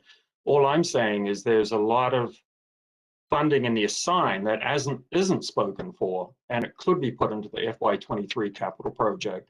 And would that keep the debt appropriation down if we do that? Yeah, actually, I'm going to talk about that in my presentation on the CIP. Yes. Craig, you're asking a particular question that Holly. And you're right. We're trying to use some of those to leverage the debt and try to mitigate debt burden in future years. Okay. So that's a good point. Holly, real quick, I'm sorry. Craig asked a specific question. I want to make sure we get that specific question answered. The number of 218 million is a fund balance as of assigned fund balance as of 6/30/21. So Yes. 8 months ago. Is Yes. that number, was that the assigned bucket for that number? Is that what was assigned for the fiscal 22 budget? Or is that something that, to Craig's point, you're thinking is going to be included in the fiscal 23 budget? In 22, 23, and beyond. Okay. Yes. All right. So Yes. there's only a portion of that 218 that's already been approved for use within the budget. That's accurate. Yes. And how much is that number? I have to go back and. We have pull to get to that number. Yeah. Thank you. Thanks, Craig. Thanks for the clarification. And by the way, any use of that actually will be including annual budget proposal, and only when council approve that, that's actually become authorized the usage. So again, that's something to clarify. And for the committee, No, I think we understand that. I think Craig was bringing up a point where I think most committee members, and I could be wrong, we could be talking about this for no reason, would see 218 million assigned and go, oh, that's all been approved and allocated for the budget. What Craig's saying is, well, there's a portion of it that you're allocating, but yet maybe has not yet been approved. And that's Correct. something that you'll clarify for us. So that's, I Right. appreciate the clarification from Craig on that. and just to quickly add, the question that Craig is asking is actually on our page 77 in our annual financial report, which is online. Yeah, that's a good point. Yes. Thank you. You see the entire breakdown of how we've assigned them. But again, it goes through the budget process, like Dr. Son mentioned. Yeah, thank you. Actually, it's probably, yeah. If no more question, actually, I'll go to the CIP presentation that actually will touch upon some of those items in the assigned fund balance. Okay, thank you so much, Rafael, and also the committee. Thank you all.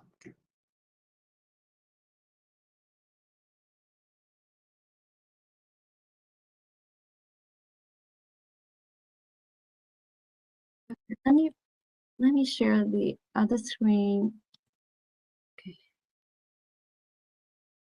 Okay, this is a preliminary county's fiscal outlook. Let me make it full screen.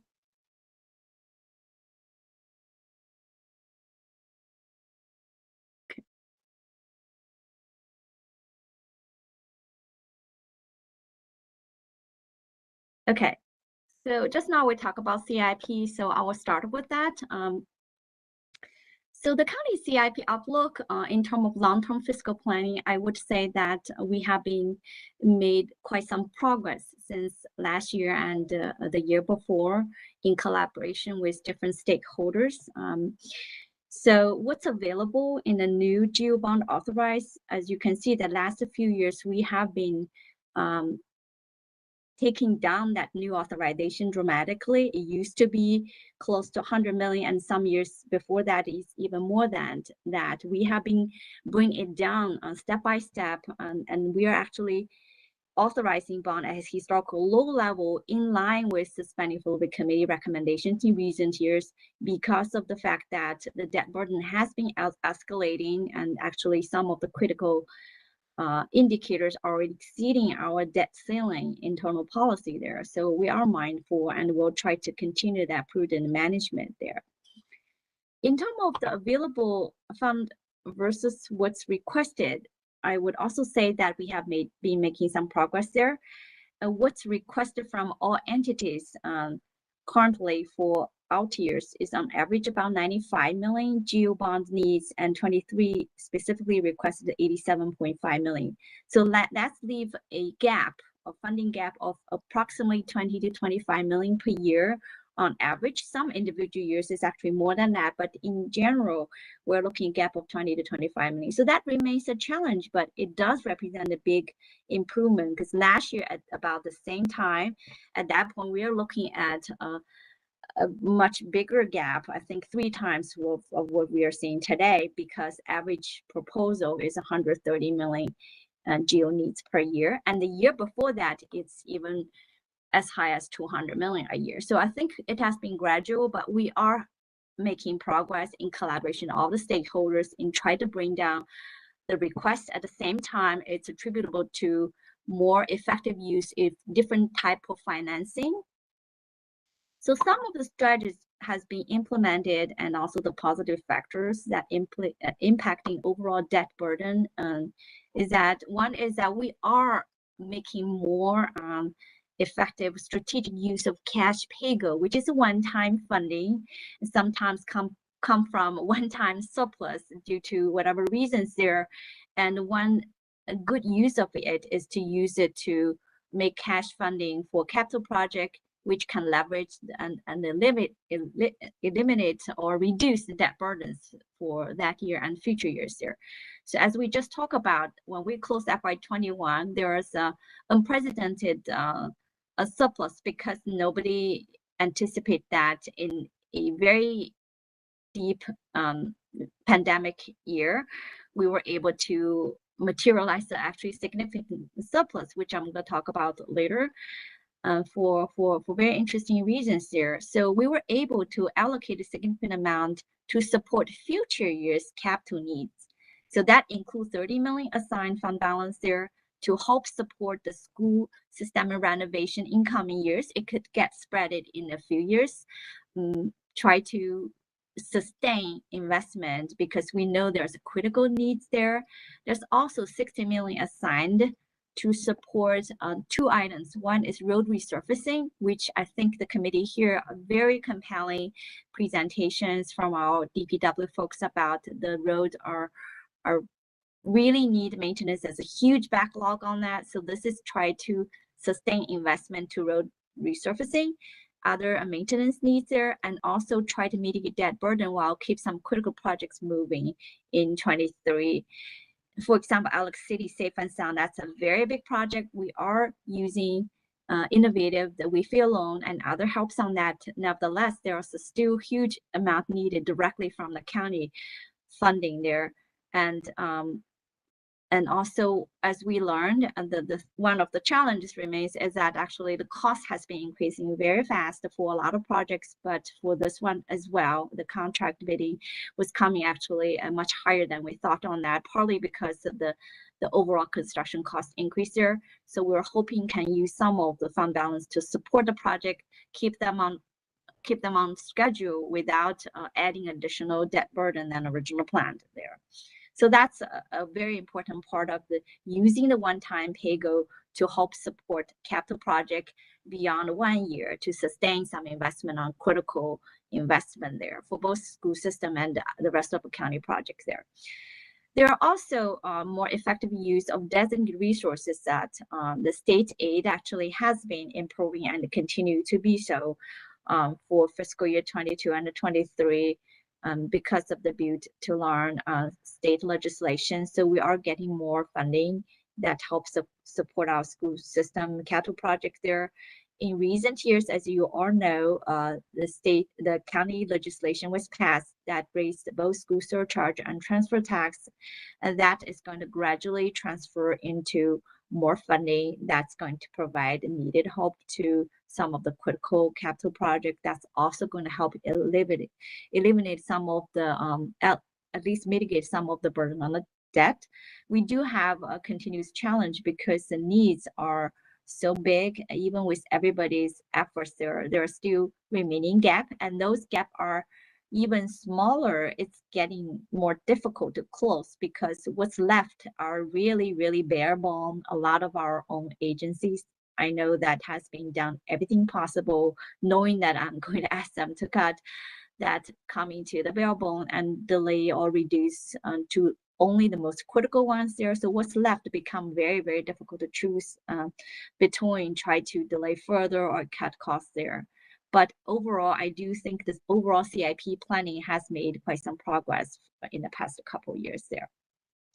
Now talk about operating budget. As you all know, in general fund, the primary source of funding coming from property tax and income tax. So that's going to remain the major topics today when we talk about overall fiscal outlook. Both actually have some positive news there, but there's also a lot of interesting factors to keep in mind. For assessable base, based on latest data from State Department of Assessment Taxation, the county's property base is projected to grow by 3.3% in FY 2023. So that remains moderate, but maintains a slight increase from prior year, which is really good news. As you can see, the historical level, nothing compared to 10, 20 years ago, but nevertheless, we are continue to improve gradually. And most recent group of reassessment of 2025 that's going to start facing in 2023 is representing 10.8% full value before 3-year phasing. So that's average about 3.6%. So that's really positive compared to the prior few years there. However, I do want to also let you know that our overall growth of reassessment now lags behind the state average, which is 12%.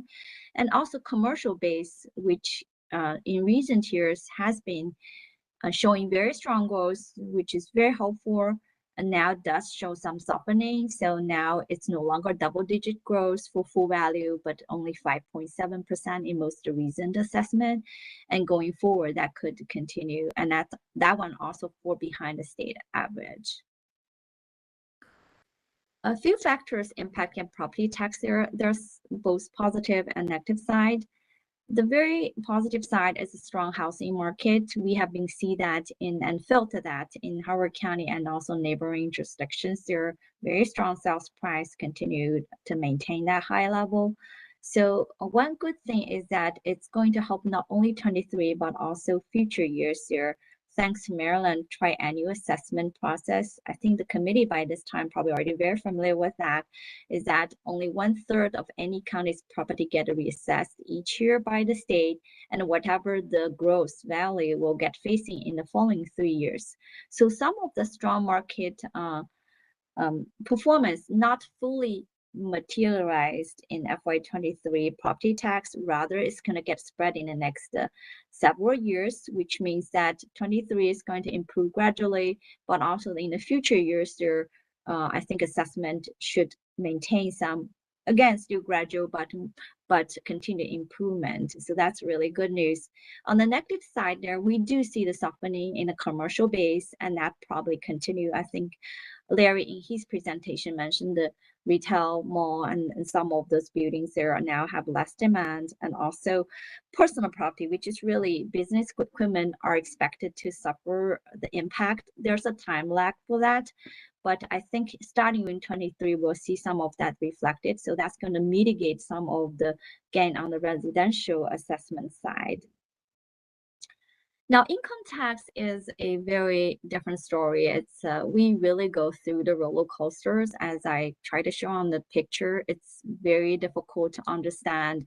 I'll try to explain, but I'm not sure I understand it 100% myself. But despite the efforts, talk with all the experts in the industry, including the state economists there. So the county's income tax, just to give you a historical background, before we entered into the pandemic, the average growth of actual income tax, 3-year average is 2.2%, 5-year average is 3.4%. So that's very stable also, not doesn't change too much year to year, and that's largely matched the personal income. In the long term, it's somewhere between 3 to 4% there. However, last 2 years, during the pandemic, we have been seeing double-digit growth each year. So that's 3 times historical average. And then year-to-date FY22, we are seeing a correction as high as 10% drop from last year. So what happened? There are some explanation, and certainly the federal stimulus package plays a critical role. That's pulled a lot of money from both monetary authorities and the fiscal authority at the federal government through the economy. Some are directly reflected in unemployment insurance, other I go to the employer, etc., that transferred into payment to employees there. Even certain part is a temporary basis. It does help keep the base high. The stocks market, that also helped. That's kind of went crazy, and that does transfer to some capital gains as well. And inflation play a role, and the wage growth, including minimum wage, all those different pieces play a part in that as well. And also in both Howard County and Maryland, we do have a more concentration in high-paid professional job that's less impact during the pandemic compared to some other jurisdictions. So these all played a role on that. However, keep in mind, some of these are temporarily as the stimulus will lose momentum, and we're still struggling on a job recovery, that some of the factors actually are not going to be sustainable, and that's kind of materialized. That's reflected in the year-to-date drop in income tax there.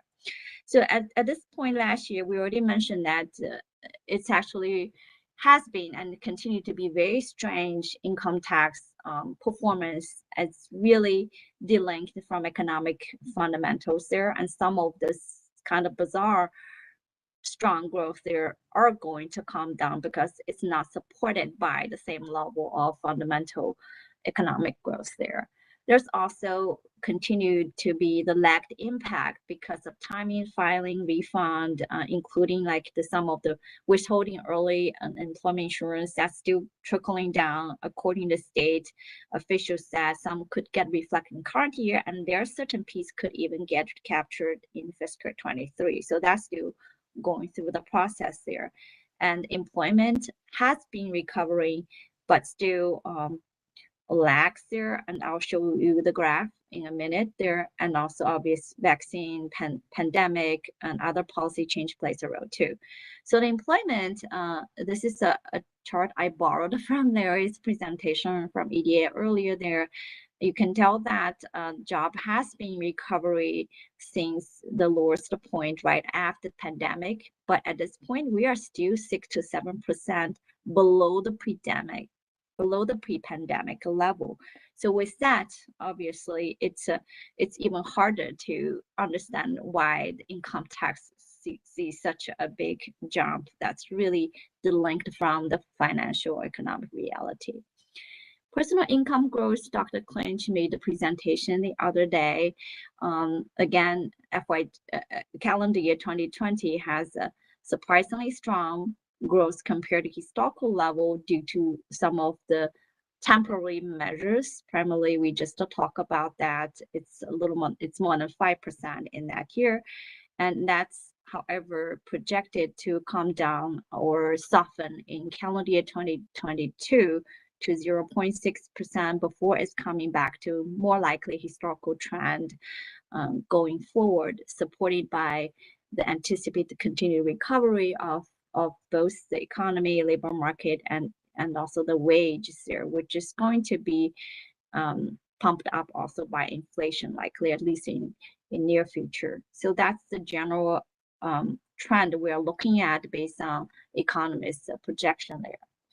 So income tax growth in Howard County, as we just talked about, the 2021 2020 performance is really abnormal. Before pre-pandemic, you can tell that there's a little bit of a volatility, but not that significant. And in general, has been stayed somewhere around like a 3.5, 3.4, 3.6% on average in multi-year time frame.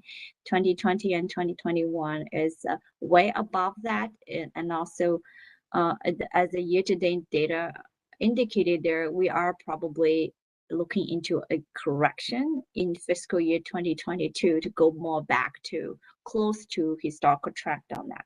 So at this point there, we factored that in our projections. So 2022 at this point, we are projecting some kind of correction followed by a moderate recovery in fiscal 2023 before we go back to historical level.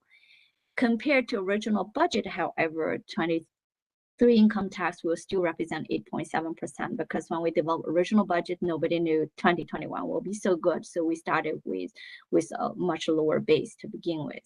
So that's where we are currently. So how does that play into fiscal year 23? So all things combined, that means, again, very strangely, FY23 budget to budget growth, we're looking at as high as 79.8 million or 6.6% growth. That actually is the highest, not only in my time in Howard County, but also in my more than 20 years of doing budget in 3 different jurisdictions there. Again, it's driven by a very strange reason, not because of our economy grow by that much. Part of that is just acknowledge the fact that the current year are higher than originally anticipated because last year's was so good. Again, driven by some of the temporary one-time factors there. So property tax, income tax, other local taxes also anticipate to be doing good because recordation tax has been fueled by the very good, strong housing market that actually are already exceeding pre-pandemic levels. So that does provide help. That's more than enough to offset some of the weakening performance that continued in hotel, motel, admission, amusements, tax, etc. So in general, we are looking at a very good budget year, historically speaking. That is, however, is not sustainable. I just want to continue that tone because, again, if you look at the pre-pandemic, actual revenue growth for the general fund, the 3-year average is 2.3% or 25 million, and 5-year average is 3.6%, 37 million. So that is more historical normal before the pandemic on that there. So going forward, I think that's more likely we will maintain or maybe a little bit improve to that, but not significant there. So this year is very unique. And we do also want to remind you that, I'm going to borrow, I think this is Dr. Clinch said in his presentation, that FY23 projection will one more time feature high uncertainties there. It's not only because there's a skewed base to begin with, which we still try to digest and nail down, but also there are a lot of unknowns remains, no matter it's the pandemic, the labor market, or even the stocks market, which could play a role for income tax there. So the interesting thing is the projected revenue increased very significantly compared to last year and also historically, but that doesn't mean that our challenge decreases here. In fact, the forecasted budget gap now is 3 times what we saw last year because the request also increased very significantly. So the superintendent and his team was here earlier today, and you see him articulate the tremendous needs from the school side. And also there's community college library, debt services, which is non-discretionary, and all other agencies there, including our distribution to nonprofits. So everything adds up together. We are looking at about 112 million gap when we try to develop the FY23 budget. Quick notes for the school budget there, as we already kind of touched upon that in the school presentation, is that some of those costs are driven by the carbon or blueprint presentation. At that point, the superintendent's proposal was assuming a gap of 17.7 million gap in implementing blueprint due to the difference between the state aid and the implementation costs. Now today we learned that the state aid now it's a 17 million higher, so that's almost fully recovered the cost for FY23 based on the school calculation, but not necessarily for future years there. There are also non-blueprint funding needs that's more than 100 million there. In the county agencies there, which I'm more familiar with, that is just a reminder that last year we started body-worn camera program again to meet the state mandates there, and that's only a partial year funding. So the coming year, I think it's close to 4 million increase just to fully implement that program to continue. And also, as you probably remember, during FY22, in order to make the budget work, there are a lot of temporary cuts, some by the council, some are we did by executive side there in order to make it work. Those are vacancies from the cross-county agencies. Their hiring freeze we have implemented for almost 2 years now, and many agencies are begging to fill at least a portion and hopefully the majority of vacancies because their work didn't decrease. Their work increased during the pandemic, but because of funding constraint, there are very few agents ask for new positions, or most are just basically say, please allow us to fill some vacancy. It is taking a toll on our day-to-day job there.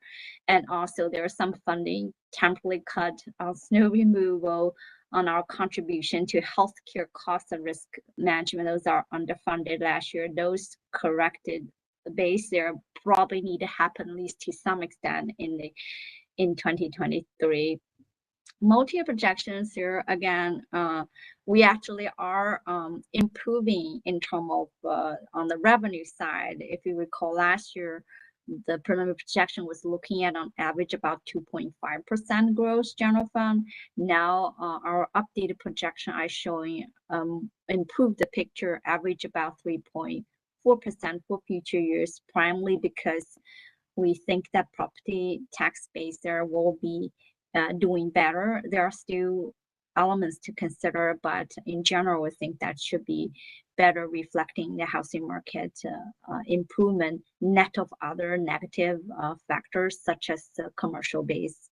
Probably will see some softening or shrinking, as well as personal property tax impact, as well as the limited land development and legislative impact on new development in future years, such as the AFFO. So in general, we are seeing revenue picture improving, but also as we just talked about, expenditure requests also increased dramatically. So the gap now increased to 112 to 279 million in a given year in the next several years. So that's in total, in aggregate, is 535 million gap. We're looking at, if we don't take any actions, obviously we're not going to let that happen. We will work with everybody closely and then make sure we balance all the needs and support strategic priorities. On the revenue side, the growth, the average growth was listed here. Again, on the positive side, we do believe that the job and wage will continue to improve, and also the strong housing market is going to give us continuous benefit because of multi-year smoothing methodology from the state. And it looks like federal and state stimulus will help pump into the economy and help hold some of the growth, maybe to a less level in next few years, but still have some positive impact there.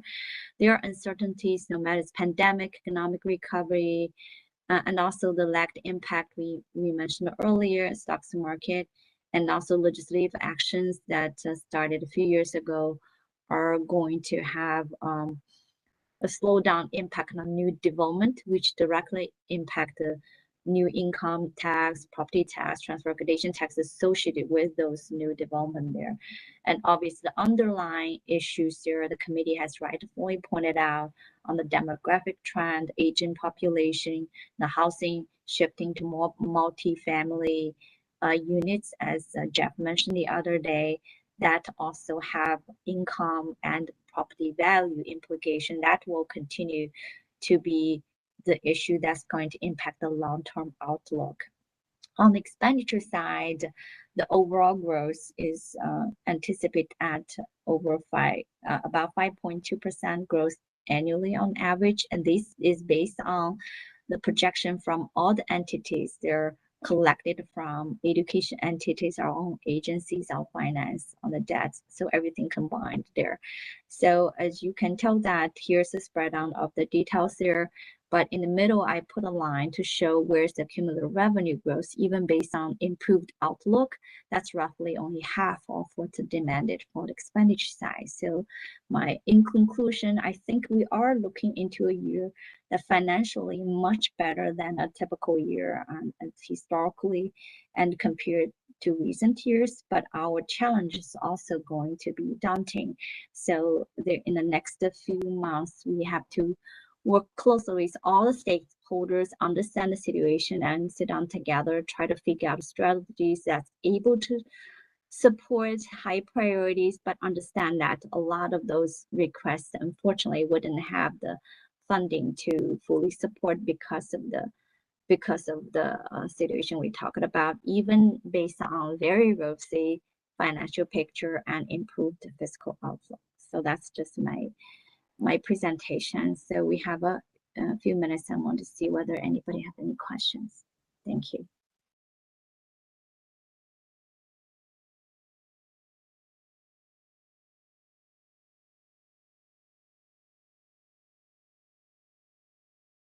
Did I do such a good job?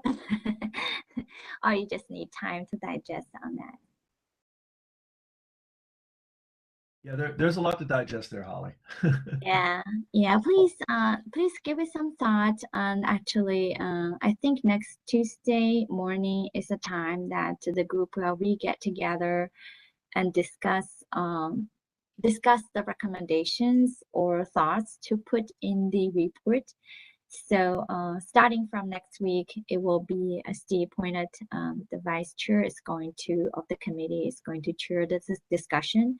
And following next Tuesday morning's discussion, there will be typically a small group that he's going to call upon some of the members there to work together to draft a report based on the discussion of the committee, and that will be brought back to the full committee. And I think the vote is going to happen on February 24th. That will be a night for the vote on that. But in the next 2 weeks there, the focus will be discussion about recommendation as well as the report writing.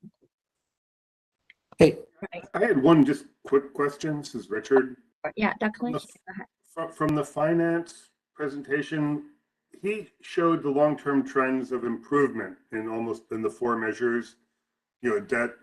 And in the past, we've seen, those actually getting worse. So the question is that in the past, we're just kind of looking at that bubble passing through, or is it a change in long-term forecasts for growth? So there are a couple of elements there. One is that in terms of the new debt, if you recall, we have been we have been reducing due every year for the last 4 years there. So every year we're coming down. And the next, for immediate future, next 2 years, the model of the debt model also assuming keeping it low at 75 before go back to 90 million. So that actually come into play because all those debt transfer to multi-year debt service in the future. So those accumulatively have been bring down some of the debt service from what's the old assumption several years ago. So that has been keeping improving. So that's the overall debt service part on that. Then on the revenue and assessment base side there, because we did provide the updated assessment base growth number to that, that's more rosier than we had before. So that does help the direct debt as a percentage of overall assessable base part on that, and even general fund and other funds projection for the next 6 years, that does show some improvement, again, like a moderate improvement from the outlook in the last 2 years. So that plays into it as well. Again, everything's subject for uncertainties there, but based on that, that's why it's mitigated. It's not necessarily coming down, it's less compared to last year, because if you look at debt as a percentage of revenue, that continued to be shown as exceeding 10% and continue actually increase for a couple of years before it started to come down, and it's going to take multi-years to bring it back to the policy ceiling. But compared to last year, you're right, it shows improvement based on those changed variables there. And the debt issuance is about at 75 and long-term 90, and about half of that, a little bit more, goes to schools, correct? Give or take. I think for the debt part, we didn't make that distinction which project's going to go to, because yes, for the debt is mostly just overall debt there. So for the calculation, it doesn't really distinguish between different. No, but in terms of the issuance, it's a little bit over half goes to schools, correct? Historically. I think historically it's close to that. I have to go back and check on that. Thank you. Yeah.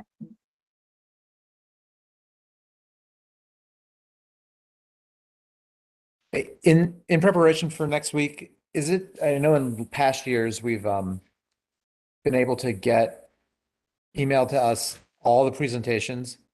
Can we get, I think I know they're archived too, we would need to go back, but it'd just be easier if they were just en masse emailed, especially the ones today. The one, so all the ones, so Josh, I'll check with you offline, but all the presentation materials are saved in the shared folder for the committee. If anybody have issue access there, let us know, because it's going to be a lot, right? Because I think so far we have 20, at least 20 presentations so far. It's going to be very difficult to email. But if anyone had issues, please let me and also Paul know, and we'll make sure I work with IT to ensure you have access. Historically, most of people don't have problem access to share folder, but occasionally they have a IT glitch, and we will work with you on that if that's the case. All right. I'm assuming still a Dropbox, right? Right, Holly? It's not Dropbox. It's a shared folder. Actually, I think It says yesterday, Paul actually sent a reminder to all SAAC members there. It included the share folder. Okay. So YouTube link, etc. So check on that there and click that, see whether it works. If somehow you cannot access it, just kind of give me a ring or send me a quick email. We'll have it work for you. Okay, Yep. thank Yeah, you. I see it. Thank you I very see it much. in the email. Yep. Yeah. Thanks. Thank you all very much. So I'll hopefully see everybody or most of you next Tuesday morning. And there's a Thursday morning, also have one, but that's a placeholder. If Tuesday we finish discussion on key recommendation, and then Thursday, then we can save it only for the report writing folks on that. So we're going to change invite for that. It all depends on how the discussion goes next Tuesday. Well, thanks again, everyone, for your participation and very good question and discussion as always. Thank you. Thank you. Thank you.